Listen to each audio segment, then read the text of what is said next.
కురుక్షేత్ర యుద్ధం ముగిసింది. కాని ధర్మరాజు మనసులో మాత్రం అశాంతి.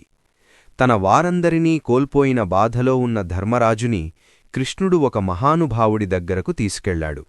ఆయనే అంపశయ్యపై ఉన్న కురువృద్ధుడు భీష్మ పితామహుడు. అసలు భీష్ముడు తన మరణం కోసం ఎందుకు వేచిచూశాడు? ఆ రోజే భీష్మ ఏకాదశి ఎందుకయింది? కురుక్షేత్ర యుద్ధంలో అర్జునుడి బాణాలతో తూట్లుపడిన శరీరంతో అంపశయ్యమీద పడియున్న భీష్ముడికి ఒక అద్భుతమైన వరముంది. అదే స్వచ్ఛంద మరణం. సూర్యుడు దక్షిణాయనం నుంచి ఉత్తరాయణంలోకి ప్రవేశించే వరకు ఆయన తన ప్రాణాలను పట్టి ఉంచారు. పాండవుల బాధను చూసిన భీష్ముడు ఆ అంపశయ్యనుంచే ధర్మరాజుకి రాజధర్మాన్ని మరియు పరమాత్మతత్వాన్ని బోధించారు. ఆ సమయంలోనే భీష్ముడి నోటినుంచి వెలువడిన అత్యంత శక్తివంతమైన స్తోత్రమే విష్ణు సహస్రనామ స్తోత్రం.